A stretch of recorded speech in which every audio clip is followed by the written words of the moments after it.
Hello, everybody. I am SunPsychic Jean, and please welcome my very special co-host for today, Terri Suzuki from Kigaru Spiritual Journeys. Hi, Terri. Hi, konnichiwa, everybody. Konnichiwa to you too. Konnichiwa, everybody. So nice to see you. There's so many people here already. Amy Harris is the first one. Oh no, Bora Bora is the first one out of the gate. Then Amy Harris, and we're neck and neck. Jill Sinanan and Viviani is going around to all the channels. Yes, Terri and I are both simulcasting, and Viviani and Jill Sinanan. You guys are so sweet. Thank you for doing that. And yeah, and KK is here. KK, I just sent you an email. So thank you very much. And what Terri and I are going to be focusing on in the few minutes of the show is, what does being a psychic mean? What does it mean? So, oh my gosh, look, first I have to say hello. The Crone Zone ladies are here. Oh my gosh, we had such a wonderful time. It felt like a warm hug last night. If anybody didn't see the show, we did simulcast on the Crone Zone and on my channel last night. These ladies are absolutely magnificent. I absolutely love them. And yes, I'll keep you starred. I believe it's Miss Priscilla there. And we'll get back to you. And everybody, you can go ahead and pop in your questions. And while you're doing that, Terri and I are going to be pondering and offering some guidance here on, what does being a psychic mean? Hey, So we're going well, to go back and forth and maybe develop it a little bit. So what would you say first comes to mind for you, Terri? well, um, I always kind of fall back on kind of what our teachers taught us when we were in classes together. And I know you probably had more exposure to this than I did. That was the very first time I ever took any classes. And of course, I jumped into the deep end instead of starting at the beginning. But I always remember that psychics can receive information, they can talk to, hold conversations with your angels, your spirit guides, all the people on your team. And they can get messages from your passed on loved ones, but they can't hold a conversation with them. They just can receive the messages. Well, is that how does my understanding of it seem to go Well, with you? I think there's no right or wrong here, everybody. I think that it's a discussion, and it's an evolution. It keeps evolving. And what does being a psychic mean? I think for me, I'm just going to take it down to the very nitty gritty. And I think being a psychic means being human, being an energetic soul, being a spirit inside of a human container. I think Mhm. psychic is our connection, our awareness to our insight, our intuition, our nudges, our, all of this, anything that's outside of the tangible information that we've read, received, touched, felt, anything outside of our normal five senses, and going into the clairs. So whether it's clair knowing, clairvoyance, clairaudience, clairsentience, or the clairsentience is feeling, clairalience is smelling, anything in these clairs, which we all have, and even dreaming is psychic. Mhm. So it's that outside of this realm, outside of this density or this frequency, and this is what being a psychic is. So, and that's really fundamental. And I don't want to, you know, sort of cop out and say that. So for me, I'll tell you personally what it means for me. What does it mean being psychic? It means being very sensitive. I feel I'm very sensitive to a lot of things that are around me. I learned to pick up little nuances, little cute cues and messages that I receive. Noticing when things are at their heightened, like awareness, and when things are sort of lower. Just the raising your awareness and raising your level of consciousness, so to Mhm. speak. So that's what it means for me. Do you feel like you're extra sensitive there, Terry? Yes, yes, I would agree with absolutely everything you said. That is probably the best definition I've ever heard. But it really is our sensitivities. And here's the other thing that I believe. Now, this is just a Terry Suzuki belief, but I believe all of us are psychic. Every single one of us, if you were born on a body, into a body on earth, you are psychic. I would go so far as to say we're all psychic mediums too, but not everybody believes that. What I do think is that life kind of beats it out of us sometimes. Not all of us, obviously, but they're like, "Oh, stop that! You just have an imaginary friend. That's just your imagination." See, I don't think it was. I don't think it was an imaginary. I don't think it was my imagination. Um, or they're like, "Oh, you're making too much of that," when you actually pick up extra meaning of what somebody's telling you. And I think that we all have it, and you can turn it back on too. You can just talk to your guides and say, "Guys, I would like these psychic gifts to come back online," and they will do it. That's amazing. I agree that this is our natural state. This is when we were a child, and all children, you can imagine, all children have this connection because they've been there so recently. And a lot of people tell us that their toddler are saying things and calling Mhm. out your deceased father's name and stuff. It's almost commonplace now. And Yeah. that children are very much aware and attached to the other realms and the heightened sense. And what Amy Harris said is, for her, it's listening to your surroundings. Yeah. Yes. And what I see for you, Amy, is that you may be clairaudient because you say listening. And listening Right. could be everything, like your awareness, your knowing, your seeing. But when you say listening, that's sort of like a clue of where we sort of go to when we want to connect with spirit. And for you, it's your clairaudience. Isn't that interesting? I I love think that. so. Hey, look at those messages. J A says life did beat it out of me, but also brought me back to it. And Yep. two above that, Rooted Willow, um, she definitely did know that she was psychic prior to learning the why behind it. Yeah. Right. Yep. Right. It's almost like remembering. It's almost like Mhm. remembering who we are truly meant to be. Um, yeah. Um, T Lynn says, not clear about what my experiences are. Looking back to see instances throughout my life, but after going through a bad situation, it seems to be jarred awake. Yep. Hmm. Yep. That's There it. are catalysts, is what we like to call them, right? Right. Hmm. Yeah. And I think it's never too late either. People always think, oh, I'm too old for that. No, no, it's never too late.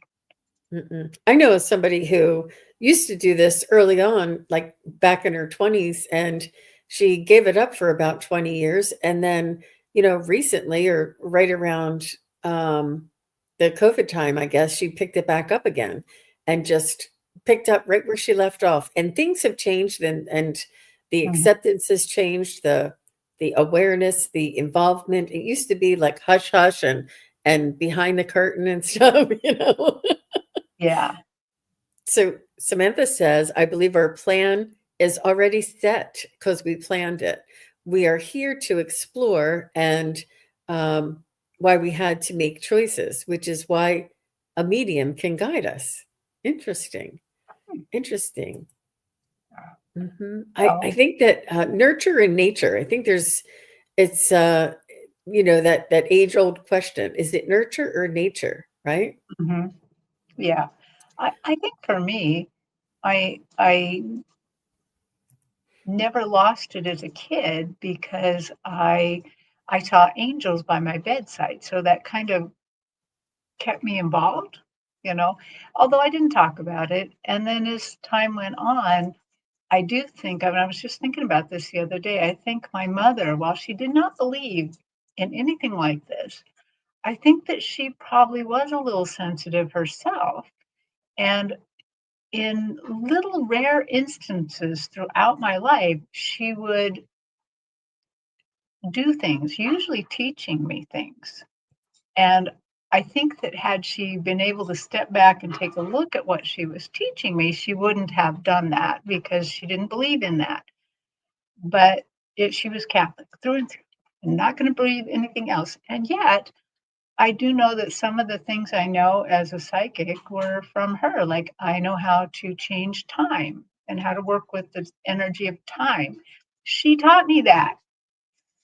Um, and she probably, if she's on the other side now, but if she were alive, she probably wouldn't remember teaching me that. But and Right. she taught me how to use angels, mostly for parking spaces, though.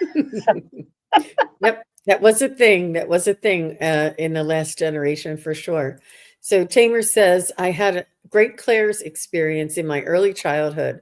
I had to see before me whatever I wanted to learn about, and some voices in my head used to tell me about my future. Oh my gosh. After oh, 10 years cool. old, those gifts got were disappeared. And this is what we call conditioning. And this is what we Mhm. call you know, when we're taught to pay attention to what's, you know, how you always like looked out the window or you were kind of like look staring at the wall and daydreaming. That was us doing our work. But our teachers like said, pay attention, pay attention. Right. They wanted us to stay in this realm. But truly, that wasn't where we were supposed to be. We were supposed to be dreaming and wondering and developing and learning and creating. That's where we do all of our work. That's where you and I go when Right. we're, I mean, we go into like this daydream or this meditative type of state. And this is Mhm. where we listen and feel and sense all of the information and the messages from the other side. But I also want to just mention to everybody that it's very subtle. It's Yes. very, very, very subtle. And it's important for us to practice silence, practice stillness, because it allows that space for the subtleness to come in. And nothing is more subtle. And I get a lot of messages when you first wake up in the morning or just before you're waking up in the morning. And I don't know about you, but I get a lot of hits in the morning. Or when you're in the shower and you're done washing your hair and you're rinsing, and you're just standing there enjoying the rest of the shower. And in that moment, you get like little hits. Yeah. It's very, very subtle. And it's almost like if you don't write that down, it's gone. It's like a dream, like you'll forget it right away. And sometimes it doesn't make sense. Yeah. A lot of times I find in the bathroom that happens, like just doing your hair, putting on your makeup, because you're not engaging your brain, and they can then engage with you whenever you're kind of silent and not really paying attention too much. Yeah. Hmm. So Rooted Willow says she was 17 when she had her first self-awareness precognition. Interesting. Ah, cool. I think you know that you remember because I think it happened also when you were younger. And that's what I just feel um, that we've always been this way. You know, I think it's part Mhm. of humanity. I think it's part of the societal conditioning to say that we're not, because we all are. It's just, I mean, some people are better at it than others, just like singing or just like playing the piano. And if you practice and you worked at it, you would get better and better. But everybody can play chopsticks or some sort of a level, and it's it's Uh, yeah, it is very, very subtle, very subtle. Yeah. I'm sorry, I'm getting a little distracted, and I'm hearing something outside that I was wondering what it was, but I know what that Ah, is. So she said, I interesting. agree with that. Yeah, Yeah, yeah. it is subtle. I think everybody has it. Um, I know that I experience a very odd thing that while my husband believes that I'm doing what I'm doing, he doesn't believe that he himself is psychic. And yet, there'll be many times he walks up to me and he just says exactly what I've been thinking. And we have not been talking about the subject. We have not done anything. And I don't think he realizes that he is quite psychic and maybe becoming more just because maybe the proximity to me. So, I yeah. agree. I find the same with my husband actually, and Mhm. it's really quite amazing. So Just Visiting said that she was in a meeting this week and randomly got a message from a woman's deceased husband, and she Mm. shared it with her, and they both got full body chills. Wow. And you know what they say about full body chills? They are truth bumps, right? They are confirmation from the spirit on the other side, letting you know that you're correct, that what you did and said and shared was Mhm. from the other realm. And um, it's really validating. How beautiful is that, Just Visiting?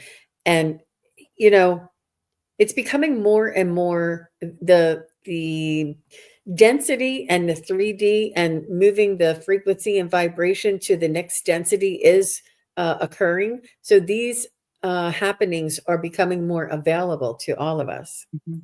Yeah. I think if anybody, oh, hi, Starfish. Sorry, you got to go. If anybody is having, feel like they are developing these, and if you're interested in it, just take a class in it. Take a class online.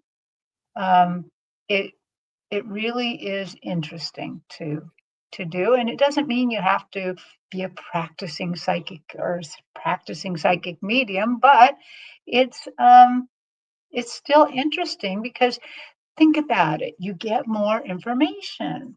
You get extra information than other people. So that's kind of Yeah, fun.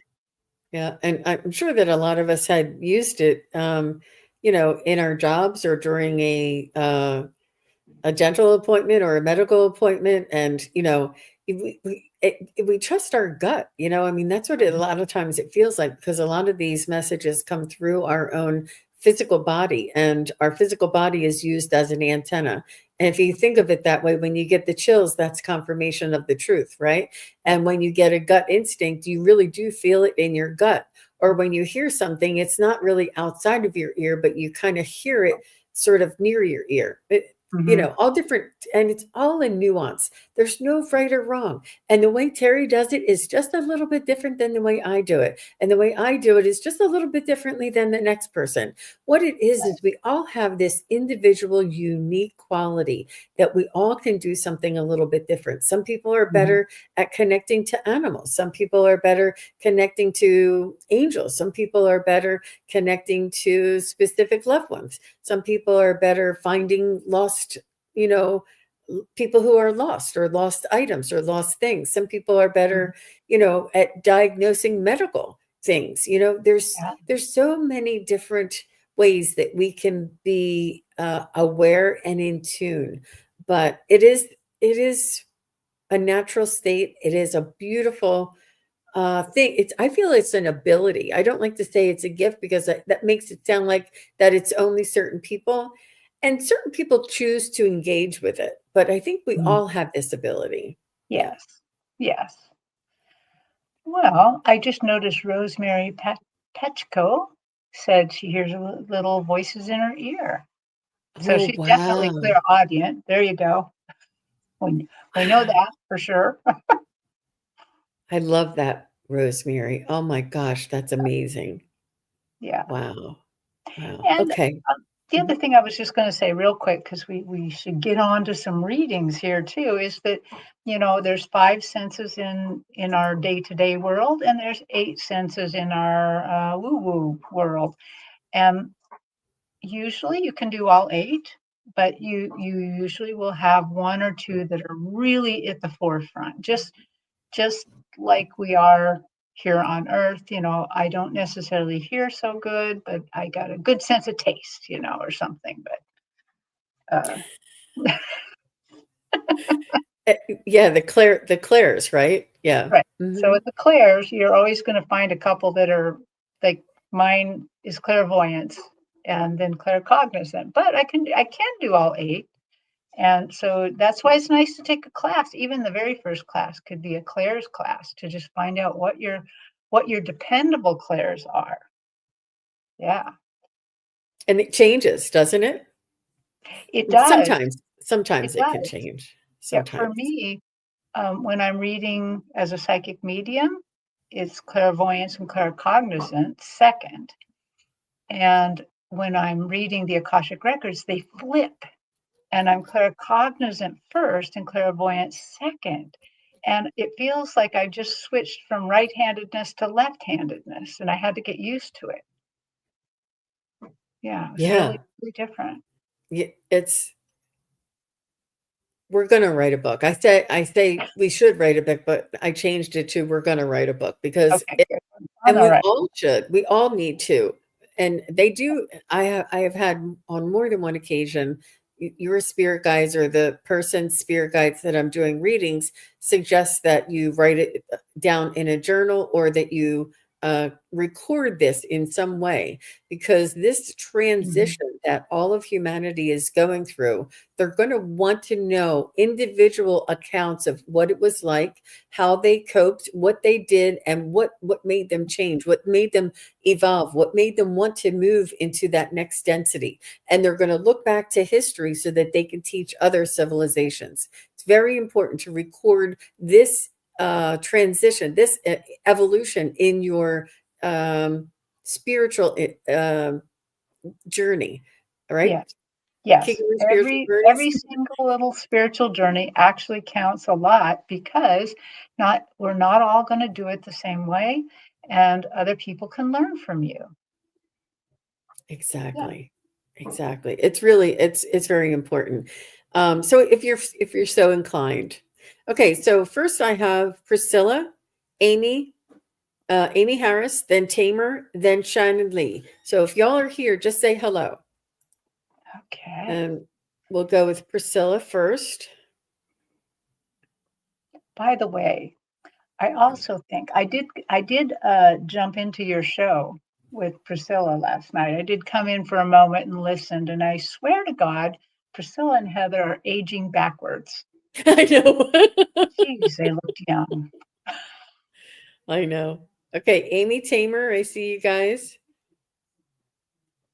And I'm sure Priscilla's still here. She asked for a reading. Yeah, she's probably And here. Shannon. I don't know if I saw She Shannon. probably had to walk over and let the dog out. Shannon. Is Shannon still here? You can say hello. Oh, Well, there she let's is. Priscilla. okay. I All don't right. think she So heard that I said Priscilla, anything. Amy Tamer, Shannon. So Shannon, go ahead and say hello. Oh, I didn't pop it up. I'm so sorry. These little things, guys. Okay. Uh, Uh, may I have a message from my guides?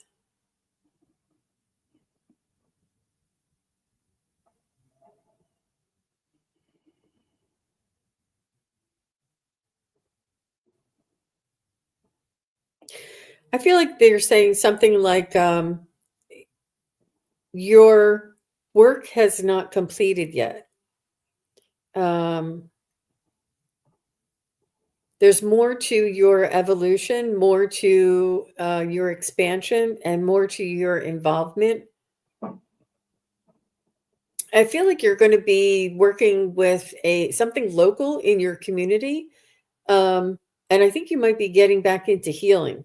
But there's going to be something tangible, something local, and something you're going to be nurturing the society and the community around you. And what I mean by that is with your healing and wisdom. That's what I feel. How about you, Terry? well, I'm trying to kind of look into this. So what they have done is immediately when I kind of went in with Priscilla's essence or spirit, the first thing her guides did was put some massively big pink lips on the stage. Pink lips, like a big old kiss mark, but very, very pink. And I'm like, what's going on? And then you said, oh, she's she's not done. And I really do think that this is part of that, that they're just showing you how much they love you, how much that you still have to go, because these pink lips take up like all of the vision on my stage. And they, of course, are pink. You're always pink whenever I read you, because you're, I don't know if it's just your pink hair, but you're always pink in my visions. So guides, tell me just a little bit more. What do you have for Priscilla? Keep going. Don't let life's little teeny disappointments hold you back right now. It seems like you're experiencing some tiny little disappointments, and you're feeling like, I am never going to get on to the next leg of the journey. You are. You absolutely are. We present this kiss as also a way to just install our love in you, the patience to get through this part, and then you're really going to be zooming out there. Don't worry, all is well. That's what they say. Wonderful. Well, thank you so much, Priscilla, for everything you do. Mm-hmm. So Amy is next, and Amy says, "Any messages that I need to hear to help me in my developing my gifts?" Okay. And then Tamer and Shannon, they both said hello. Thank you guys. Hi, Ginny. Oh my, Amy, right away. I just get oh God, the word just went right out of my head. You know, when we used to like look at a rock and Scry. we well, scrying, but there's another word for it too. So Amy, they are divination. That's it, divination. They want you to practice a little bit of divination. And the way that we do like divination is we like get a rock or seashells or a little pan of water. I'm just going to hold up this little, and you just stare at it and you try not to think. You just try to let all those thoughts go out of your head. And then you let that thing you're staring at allow your guides to talk to you. They're saying that they're suggesting divination. Divination will help strengthen the connection between you really strongly understanding them, strongly hearing them, you know, understanding what it is them. So that's what I got. Yeah, I concur, and that's really important for everybody. What it does, and what Terry is describing, is we use these tools to, and you'll often see me using my pendulum, and you're like, Jean, is your pendulum smarter than you? No. Does it talk to the spirit guides more than you? No. But what it does when I have this tool, or if you're scrying at a rock, or a crystal ball, or a flame, or a rock of some sort, or a crystal, it what it does is it takes your ego and it allows your ego to set aside. It tells your analytical brain, oh, analytical brain, she's busy being creative. So I'm just going to relax. She doesn't need me here. And then this creative side, when you're looking into whatever that is that you're looking into, or you're listening to this, it allows my analytical brain says, oh, she's playing with her pendulum. And it allows my ego, or what I desire, or what I want, or my influence, to step aside, and it allows, I'm telling you, it just pushes it aside ever so slightly, and it allows that message to come in unadulterated, unmessed with. It comes through more pure, and the more creative that you can get when you're looking at that rock, or looking at that crystal, or looking at that flame, the better. Like you can say, I'm on another planet, and it's filled with golf balls, and the golf balls are all different planets themselves, and as wild as you can make it. But what the message is at the end of that creation is you're never alone, or something you'll get and you'll be like, that's what they mean. They mean I'm never alone. Like, allow this to come through. And when we use our imagination, we connect to an amazing frequency that allows us to understand those messages. And the more that we do that, the more the muscle gets stronger. Right. So I hope that is helpful. Right. Well, a lot of times, if you remember in the old movies, they used to show that psychics use a crystal ball. So you can use a crystal ball if you want, but they never saw anything in the crystal ball. The crystal ball did exactly what we're describing here. It got their mind out of the ego mind and into like almost like a little trance. That's all.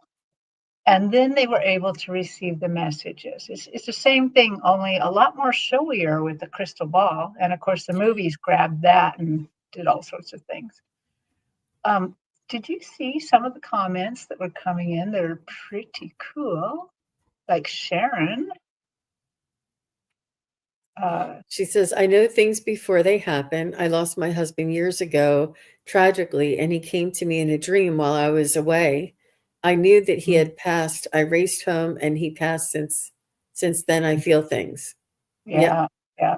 Oh my gosh, Shannon. So sorry. Wow, that is tragic. Yeah. Was there another one? Rooted Willow actually got a crystal ball to use for scrying. Haven't had time to work with it yet, but what an exciting start. Yeah, that's perfect. That's really perfect.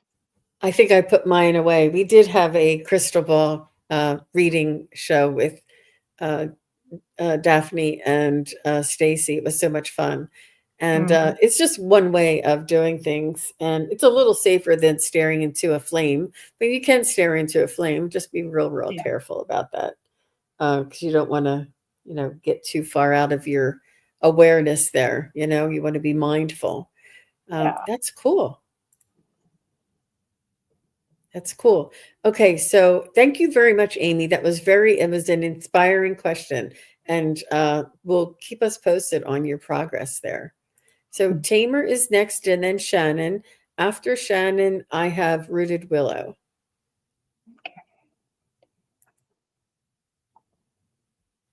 So Tamer says, can I get some messages from Dad in spirit? His name was Mehmet. Sure.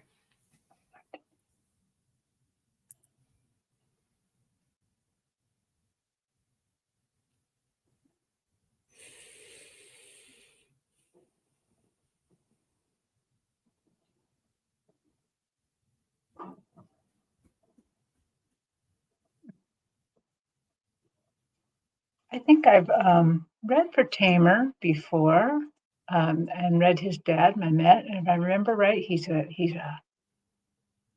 he feels spiritually like a really big man. He's got a bigness and not.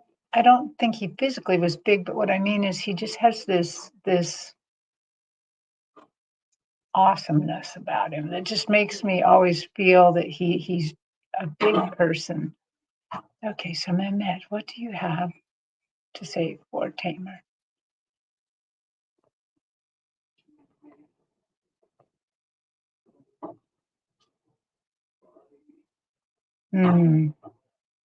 He says, my son, I am very proud of you. I am proud of the care that you show our family. I am proud of the way that you mix our culture with the new information of this world.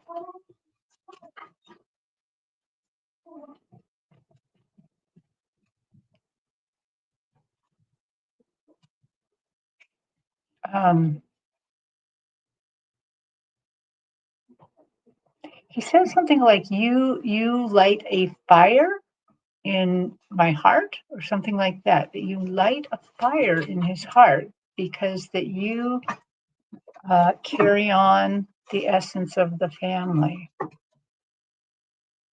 Okay, that's what I'm getting. Wow. So, Tamer, I think this is what they're called. I think it's called birds of paradise.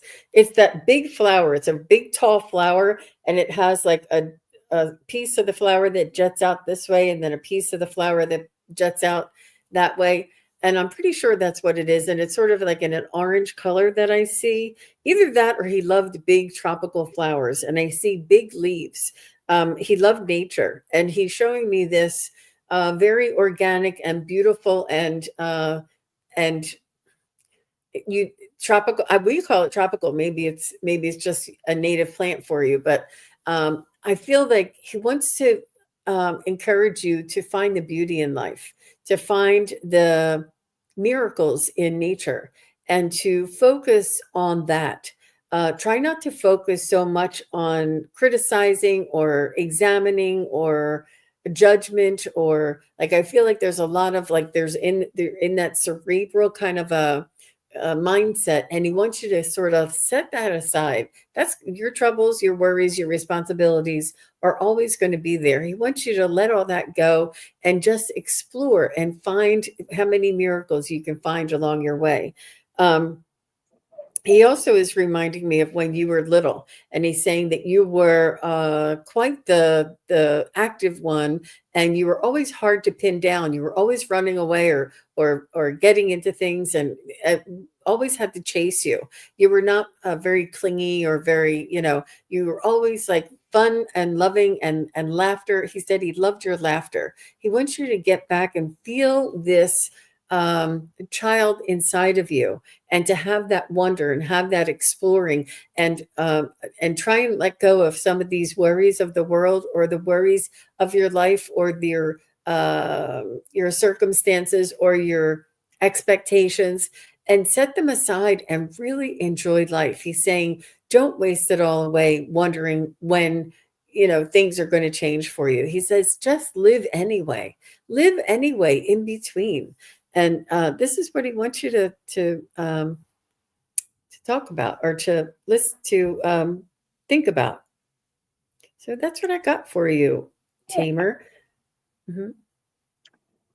Um, Tamer, about the fire, I really don't quite know what he means by you light a fire in his heart. Maybe he's talking about you lighting a candle at his altar, or I don't know. I don't know what it means. Whatever it means to you is far more important than it means to me.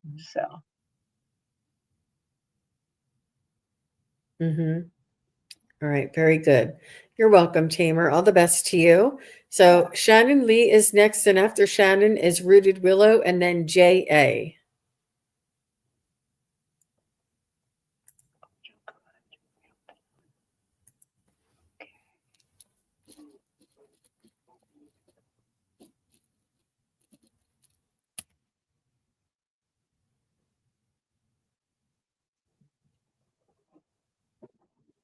Hi, Francine. Sure, put your question in. Shannon says, my burning question is, will there be an opportunity in the near future to use my passions for the greater good?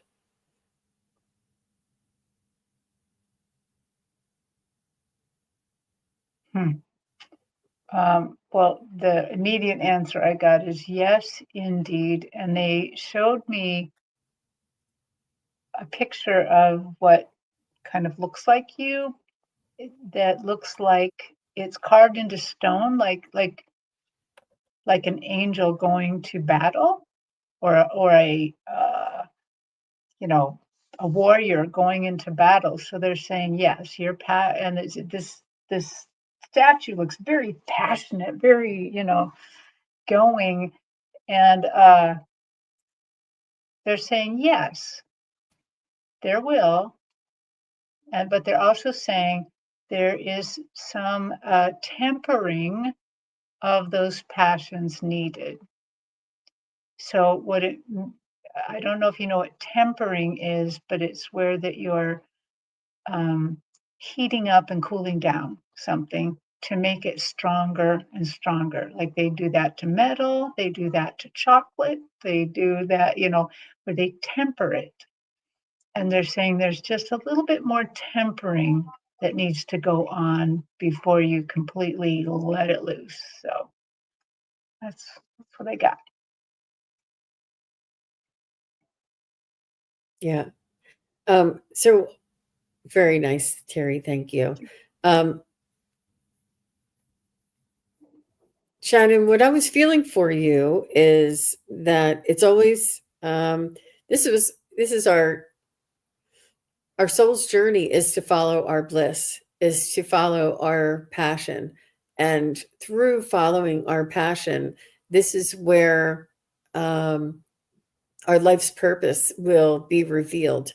And so following that and moving forward is what we all want to do. And it's not easy because uh it's hard to sort of take away your 3D expectations. um like, will they show up? Where will I have a job, or will I have an office, or will I work in outside somewhere? Like, all of those details and parameters are things that will need to evolve on their own, and the trust and the patience and the timing is something that we need to let go of and allow for the universe to come in and trust in the universe's timing, trust in the divine timing. And when you're asking in the near future, and that's immeasurable, what does soon mean? So spirit guides are not very good on timing, and they also need to orchestrate and set things up for us, and that when it's the best time for us and for everyone involved is when this sort of spark will occur. And it's almost similar to, the COVID era, that all of us, there was a big spark, and people had new epiphanies and new understandings and new creations of, what was important to them, and that they would change their direction and really follow their bliss. So I know that sounds like I'm not answering your question, and I'm not. So it's just that it's not answerable in the timing, in the frequency, but they do want you to be patient, and they do want you to continue on with following your passion, following your bliss. So being patient just means moving along and listening to the guidance. It could be Mhm. tomorrow, it could be in 3 years, but trust that the universe and the divine timing has when it is going to benefit the most people in the most way, that's when it will occur. But try not to lose faith or be discouraged, and allow things to happen in the degree. You may be doing it this much now, and your goal is to do it this much, and that's wonderful. But they really do need to orchestrate. They really need to get that guy to get out of his car, go across the street, and go in and out. They need to orchestrate things around this density to allow this to occur. It is absolutely 100% possible.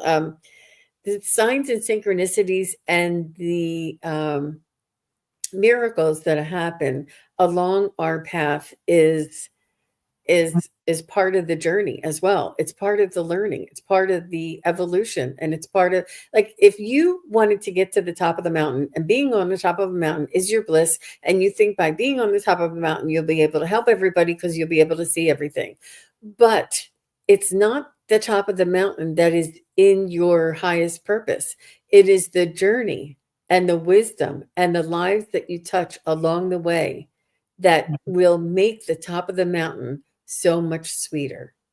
Yeah. So just consider what that might mean for you, dear Shannon. Yeah. I do want to add something that my guides have often said to people, that always move towards what takes you the closest to it. So as you start to work or do things, choose jobs that takes you closer to that passion, not farther away. So, Exactly. Exactly. Yep. Trust that with each choice that we make, it'll bring you closer and closer. And yeah. it's really difficult. The timing questions and the when questions um, is very it's can be challenging. Hey Dora, nice to see you. So sweet. Okay, so I said after Shannon, Rooted is next, and JA. Okay. And then after the JA is just visiting, Mm-hmm. and Okay. we'll see how far we get there. I see all of you guys. We want to do all of them. We We just do, want to, but yeah, we, we would be here for, yeah, a couple of weeks. yeah. Oh, I see. I forget to hit it. I said Rooted Willow, but I forgot to hit it. All right. Any messages from a close friend, Miss Polly? She was more like a teacher, uh, but but not an actual teacher. Okay.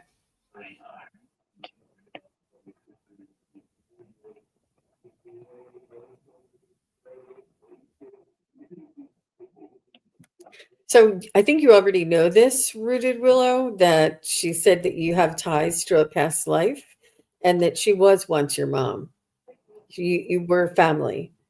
And if not, she was like an older sister to you because she is coming through like this.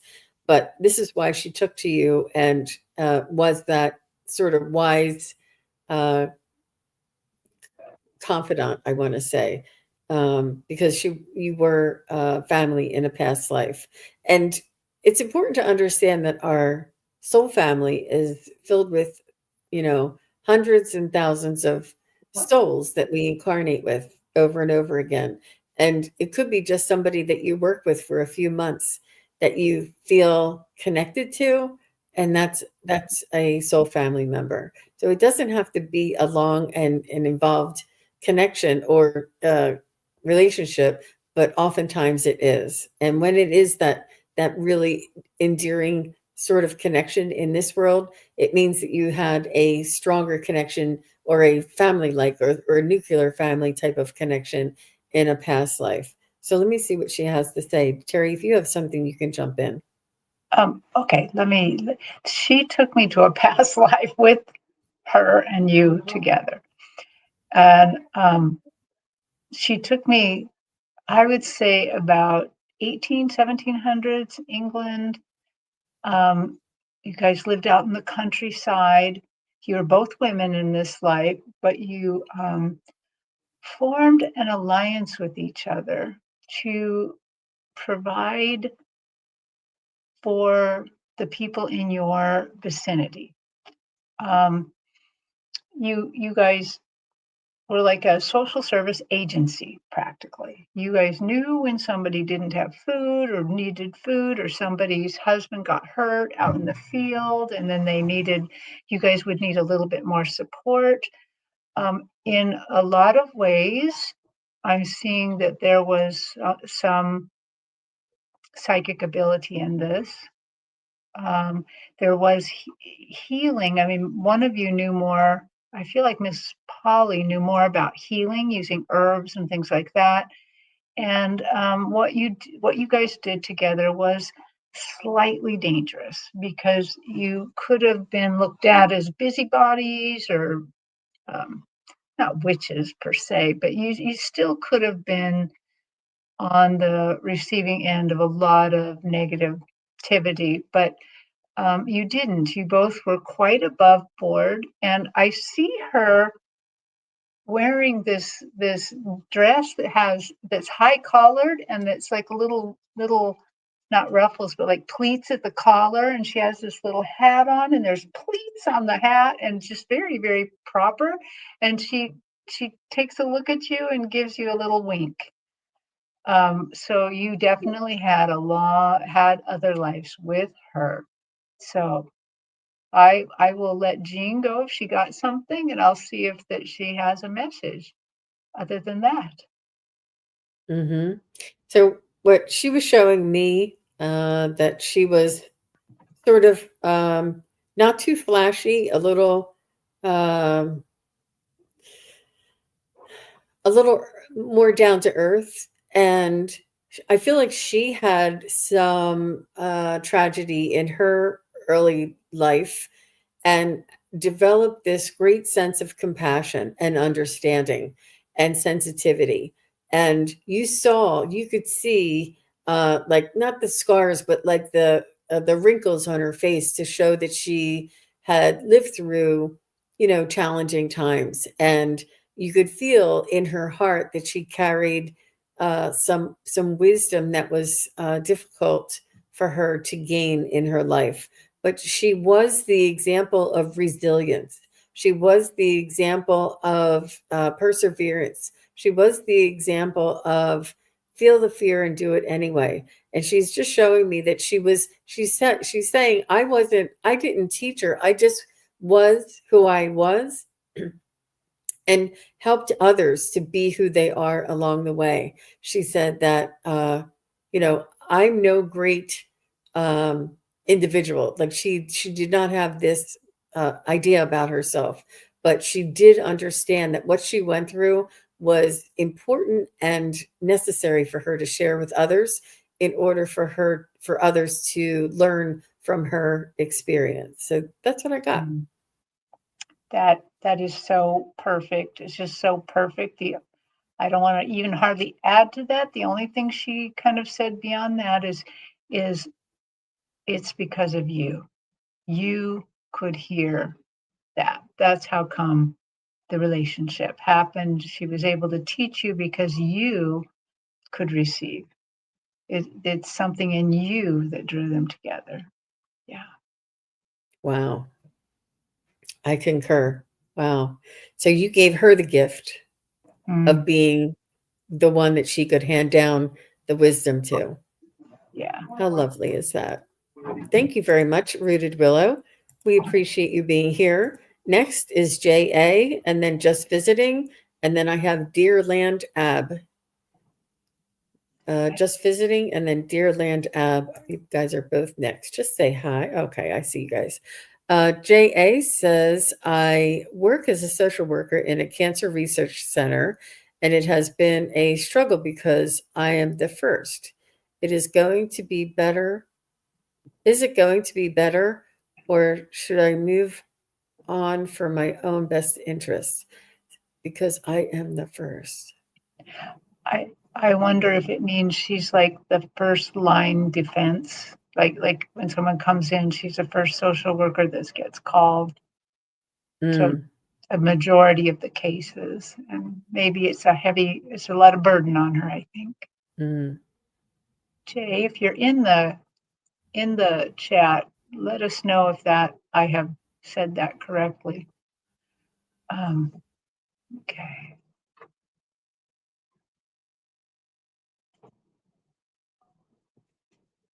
Oh, they say right away, my dear, always follow your heart.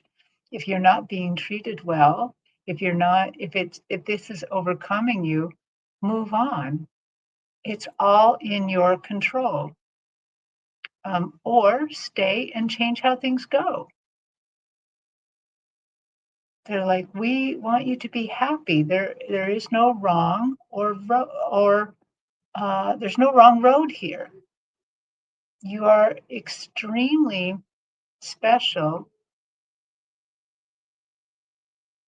Oh, and they're showing me, yeah, you're an empath. That's why you're in social work. But the good thing is what they're also showing is you're not a super empath. When you meet super empaths, they cry all the time. Everything makes them cry. And so that's good because it would be very hard to have your job and be a super empath. Is there anything else that you want to talk to Jay about? They're saying you're in control. We just back you.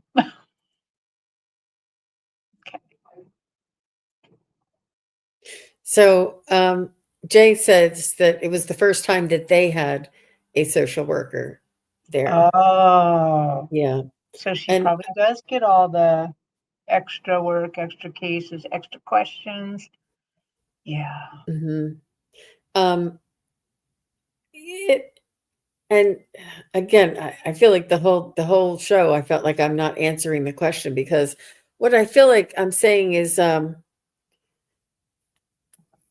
it's your choice. You can go to regular, not regular, but the typical social worker type of routine, and or oh, she's 63 and the decision is hard. Oh, It's they don't have sort of a any experience or anything to follow. I think that there's sort of making corrections along the way.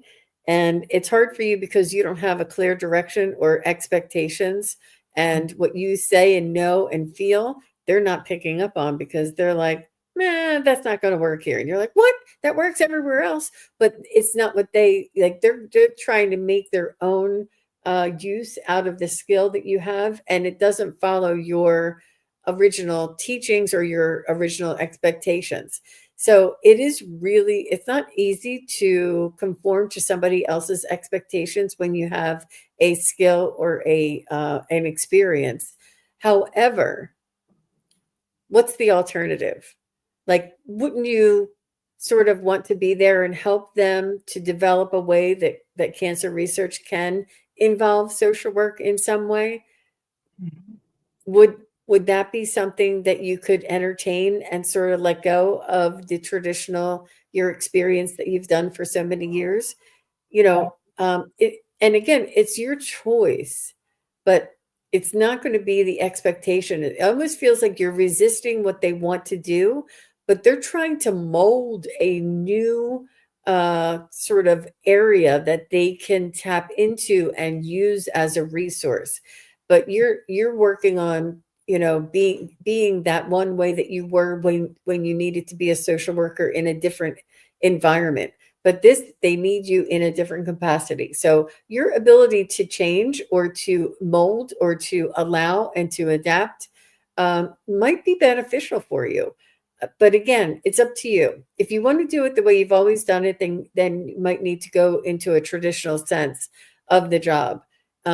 But if you are 63 and you have done that type of typical job before, and you're willing to help somebody out that's sort of creating the job or the responsibility as you go, you might want to try and help them out. And I think that there's a little bit more flexibility, a little bit more newness, less monotony. You're not doing the same thing the same day all the time, writing all those reports, and you're doing something different, something new, and you don't have the same responsibilities, but you have the experience and the education. I think it's up to you and your temperament. It's up to you and what you feel you can change or mold yourself. And if this is something that you have in you, that you're ready to start something a little bit new, I think it might be beneficial. I like the idea of starting something new, but it's really hard to compromise the things and let somebody say, no, we're not doing that anymore. You're like, that's the whole thing. That's the whole reason I'm here. But they want to do it just a little bit differently. So I can see the back and forth for you there, Miss J. right. And Yeah. Jay, I want to add something as Terry Suzuki, not Terry Suzuki, the psychic. I did not know you were 63 until you told us. And Terry Suzuki would say you should probably try to stay as long as you can, because it's a slippery slope in your 60s to try to do something different, to leave the company. Very difficult. I know. But I think that I like what Jean said, to try to change it from within a little bit, maybe ask for a different title, maybe suggest something else, like that maybe you train the new social workers, or maybe you help write up kind of the things that a social worker should do, or maybe try to look at it a little bit differently and see how you can change it to stay until you retire, because you're very close to retirement. It would be very hard to change. Yeah, but I mean, the guides are saying it's always up to you. Mm-hmm. Yep. She said, okay, makes complete sense. It's just hard. Yep. Mhm. Mm-hmm. And You're a and doer. You're a and if doer. it's not making you happy, you can always, there's always another case where you could be a social worker. There's plenty of need for social workers, I feel. But it, and again, it is up to you, but they want your experience and they want your um there is something about you that they want to help to develop, and they did choose you. So but I understand it, if it's something that it's just not in your heart and you don't feel right compromising your principles, then maybe they're not looking for a social worker and they're trying to make something out of nothing, or trying to get something, trying to get like $1 million position out of a Right. $100 position, something. They may be, I don't feel that though. I think they're just trying to work on developing a new role or a new standard or a new approach to what they're doing. I love research. I love Mm. research. And it's yep, this Cancer Research Center. They work on a different mindset, and they work on a different maybe ask them what their inspiration is, or what their goal is, or what their thinking or plan is, or what the big picture of what they're trying to do is, and to see if it is something that you can eventually work with them. But anything in research is really a little bit different. It's very academic. um, but good for you. Oh geez, she says exactly. Yeah. And I do know from having to oversee social workers before, they're people, and research is data, not people, data people, data. So it is hard to meld these two together. It really is. It is. It's not an easy decision, and I'm so glad that you're here and you're talking to us, because it's important to talk it out, and it's important to kind of see the other side of it, or just to contemplate what that might mean or what that might look like. Right. Yeah, she said, "Good Yeah. idea. Ask them what they're looking for." Or Yeah, maybe, Jay, you asked to have your title changed where that you build the list of resources that are more dependable for the others. I don't know. Something, I'm sure there's something you can think about to make the job tolerable. Yeah. yeah, I think you can meet them halfway. I do. I think you can. I think clearing the air and sort of hashing it out and doing like a think tank and sort of coming clean and saying, well, this is why I'm resisting, or this is what's not working for me. And where do you see this going? And sometimes they don't even know, but hopefully you guys can hash it out. And I'm so glad that you came and that you talked about it and that you had because it's a hard decision. I can't feel that for you.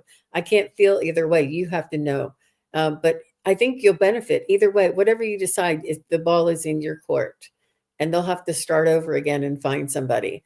But it's interesting. It's different. Yeah. Yeah. So I think.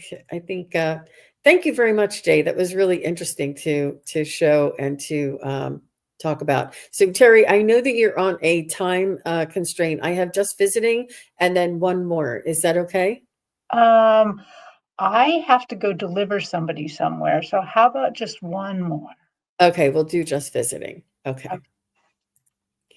All right. So just visiting says she would love a message about her own psychic development. And if you remember earlier in the show, just visiting said that she was in a meeting with somebody and shared a message with Yeah. that woman's yeah, that was just visiting.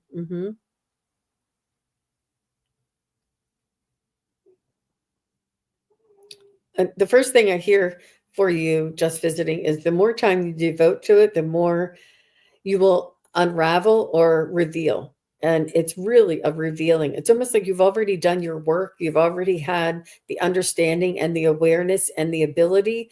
And now it's just putting it into practice. How about you, Terri? I just got the funniest, sometimes they show me funny things. So on my stage, they showed me like this almost a scientific room where they're working on calculations and all sorts of stuff, and her guides are rushing around on the stage, and they're like, "Oh, we're almost there. We're almost there." And they're like, "Oh, such fun coming up." They're just having the grandest time with you. Um, so they're giving me goosebumps with all that. Like, yep, that is exactly the case. You really do have something. It's really a matter of putting it into practice now. That doesn't mean you shouldn't take classes. Both Jean and I continue to take classes because you sometimes need tune-ups. Sometimes you need to learn something brand new, add a skill. So if that you feel you're not quite ready to go pro, so to speak, uh, take a class and get more into your ability, because that was a big surprise to you. But what an achievement that you did there. That was pretty good. So they're saying, "Yep, you're on your way. We're excited about it. We're helping her. Um, we want more of that. We want to do more of that."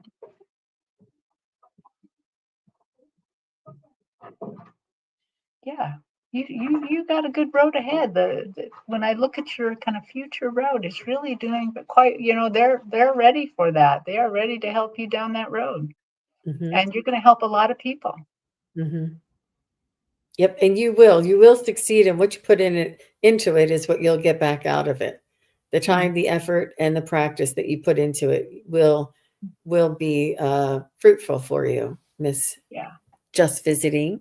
So nice to see you. Thank you very much for your question, and thank you everybody for being here and spending this very special time with Terri and I. We're going to try and do this a little more often, and we'll have different topics to bounce off of, and Mhm. and then we'll do some topics and some readings together. And it's so much fun to have everybody here. Jill, Bora Bora, Linda Kennedy, Craig Dixon, Francine, thanks for being here. Rosemary, J.A., thank you, everybody. And Crime After Crime, Rooted Willow, and Starfish and Nathan, everybody. We saw all of you, and I had all of you start. I wish I could answer each and every one of your questions. And Terri, are you doing some personal private readings? How can they reach you if they would like to get a private reading? They can just go to my website, kigaruspiritualjourneys.com, and book one. If you can't spell Kigaru, you can always go to my YouTube channel and find the link. Yeah. And Terri's information is in my show notes below. And if anybody is interested in a private reading with myself, you can go to my website, which is SunPsychicJean.com, and that link is also below in the show notes below.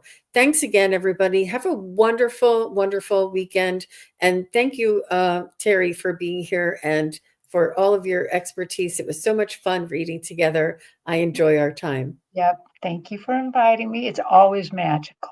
Magical. Take care, everybody. Bye-bye. Bye.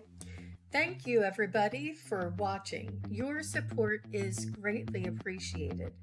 If you enjoy this content, hit like, share, and subscribe. Remember to click the bell to be notified of future videos. Thanks again.